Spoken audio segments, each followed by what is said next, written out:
So in a previous learning objective, we had a graph and we used that to evaluate and solve things using function notation. And now we're going to go in the opposite way. We're going to use our function in order to create the graph ourselves. All right, so graphs are useful because they give us a visual way to see a graph. And also most of the time when we're learning about a new function, we'll look at the graph first, kind of the computer generated graph, and then we'll kind of quickly learn some things about it just by seeing what the graph looks like. So graphs are really useful. All right, in order to graph a function, we're going to use this relationship that every point on a graph has the x value and the y value. They're these ordered pairs. And if you remember, x is our input, so those are the things we're putting into our function. Y is the output, those are the things we're getting out of our function from that input. So knowing that every point is related to an input and output is going to help us graph our functions. All right, so what we're going to do is we're going to choose some inputs. And again, at the beginning, we're kind of just going to do it randomly. We'll see one example where random doesn't quite work, but if you pick enough, you'll get enough information. And then if we know that input, we plug it into our function, we get our output.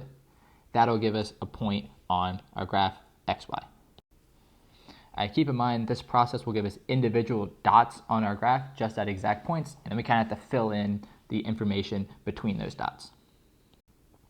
All right, so let's say we're in the graph f of x equals 1/2 x minus 3. All right, what I would normally do is make a t-chart where we're going to put in our x values, right? The x values are what we can control. I can control what the x value is. That's my input. I can put in whatever I want, and I'm going to get out some y values. All right, so let's say I put in -2.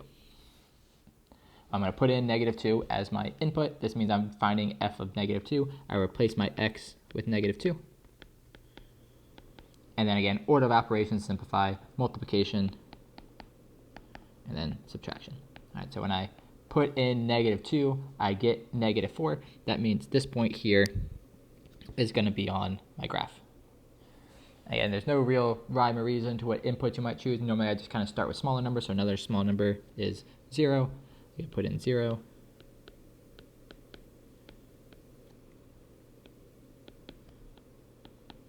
You get -3, which means at this point, 0, -3 is going to be on my graph. And let's say we put in 1, we get 1/2 times 1 minus 3, which is 1/2 minus 3. And this is where some inputs are going to be better than others. So in this one, I didn't have to do it in the previous ones because the fraction simplified, but in here I'd actually have to get a common denominator.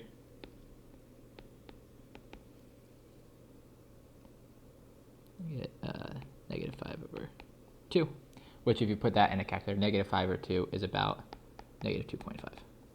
-2.5 is there. When x is 1, y is -2.5.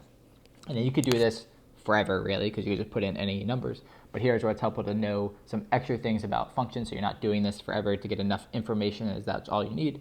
If you've seen this type before, this is a previous learning objective. This is just a line. So now that I know it's a line, I have these points on my line, and I can continue it through. All right, so knowing some information about graphs is going to help you. You could plug in 100 inputs. It's still not technically the whole graph, but you just need enough information to kind of know what's happening. And so here I want to graph g of x equals the square root of x plus 5. And again, make a t-chart. It's not exactly a t because we need more room on the right, but generally you'll see it as a t-chart, which is like x and y. All right, so it's called a t-chart, but it's not really going to look like that when I'm writing. And again, putting some inputs and some outputs. So maybe the first one I try is like -1. If I put in -1, the square root of -1 plus 5. The square rooting is a grouping, so I do inside that first. And the square root of 4 is 2. If you don't know that much about square roots right now, don't worry about that too much because we're going to go over that in a later unit. But important thing to recognize, if I put in -1, I get 2, which that gives me that point on the graph. I can try 0. If I try 0, to get the square root of 5. And this is where, if you had a calculator and stuff, well, you could probably just use the calculator to graph it. But you could get a decimal approximation for this. I don't know exactly what the square root of 5 is, so this isn't a super helpful input. So this is why it's important to keep trying things. Looking ahead, I know that 4 is going to be a nice one, because if I plug in 4, I'll get the square root of 9, and that's 3. So 4, 3 works. Also know that -5 is going to be a nice one. And again, this is stuff you'll figure out as you learn more about these individual types of functions, because I get the square root of 0 and 0. So -5, 0. Again, the important thing to remember for right now is that for all these points, you're just going to get an input and some output, but that gives you a physical point on your graph. All right. And if you know the basic shape of a square root graph, this graph ends up looking kind of like that. Kind of just half curve going upward. But this example is here to show you. I won't really be having to graph square roots on skill checks and stuff right now. That's something we'll learn later.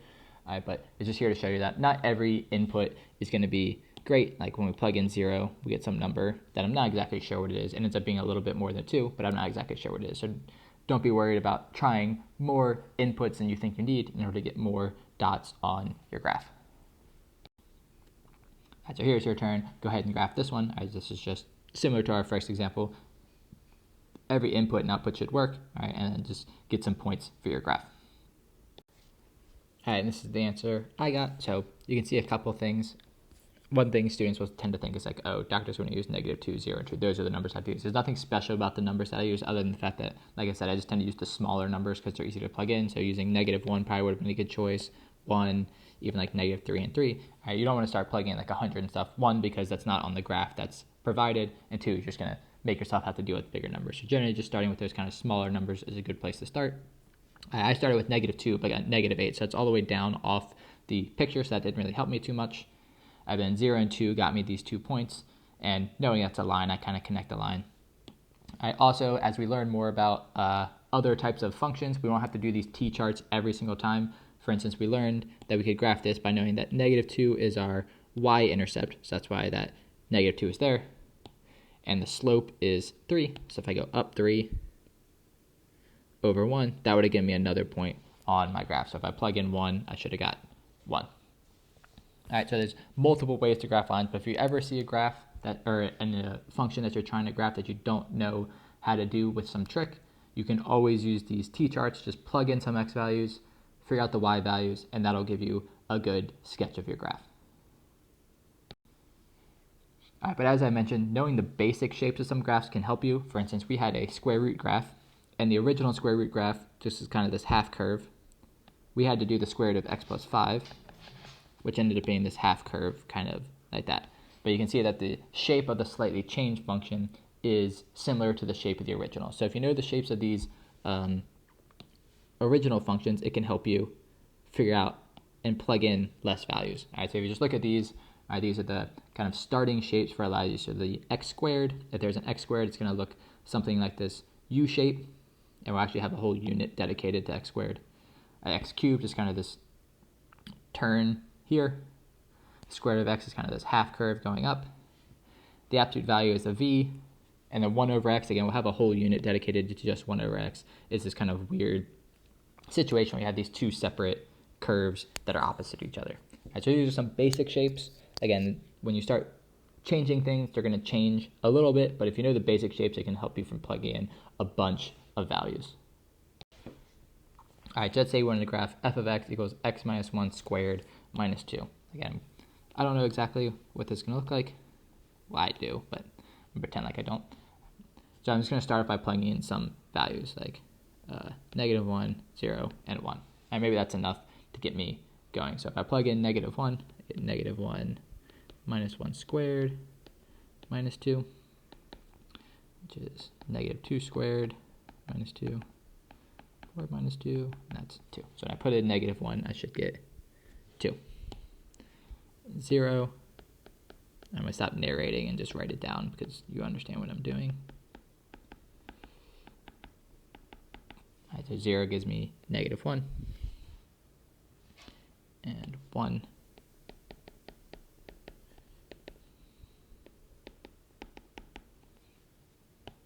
it's going to give me -2.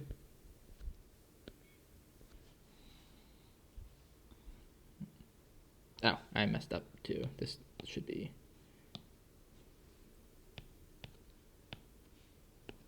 -1. There we go. And just looking at that, doesn't look like it's enough. I know, so I see this x squared And I knew from that last slide that x squared looks something like this. But I don't really see that shape in the points that I have. I don't know really how to connect it out. So maybe I'll keep going. So next I'll do 2. And if I do 2,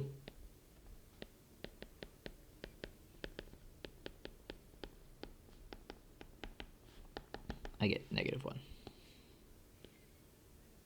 And now that I have these 4 points, I can kind of see the U shape. The U shape looks like it's going to be a little U here and then going up like that.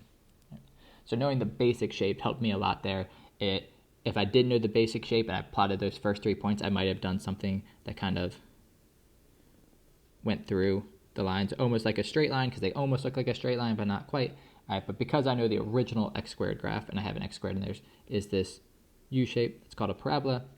That lets me know, well, I can't really see that shape in the points I had, so maybe I should keep going. All right, so use those kind of basic shapes to your advantage so that you can, A, save yourself a little bit of time, that you know kind of what the shape you're looking for, but B, you don't make kind of the wrong guesses based on the points that you have. All right, so here's your one to try on your own, x cubed minus 1. So think about the original x cubed graph and then try to graph this one. All right, so I haven't completely finished this one yet, but this is kind of what happened. So I put in -1, 0, and 1. Those are the nice small numbers, and I got these 3 dots there. And again, if you're not aware that some graphs look similar to other stuff, you might just connect those with a straight line and call it done. But we know the original x cubed graph looks something like that.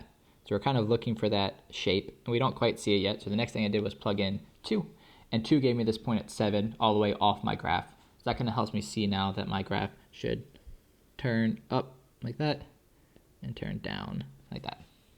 All right, one thing you can always do if you're not confident with what I just did, just plug in more points, especially if you have like a calculator to help you. You could plug in 0.5 and get a value there. You can plug in 1.5 and get a value there. All right, so you could plug in more points to make it more accurate. All right, but because we know the general shape of x cubed, that those 4 points were enough for me to kind of see the shape I was looking for and connect the dots. All right, so now time to practice. All right, there's only kind of specific ones on the skill checks that you're going to have to graph. All right, some lines and some ones that come from the basic ones, x squareds and x cubes, those types of things. All right, so look at the practice, see which ones you'd be expected to graph on the skill check. All right, practice those and then prepare for the skill check when you're ready.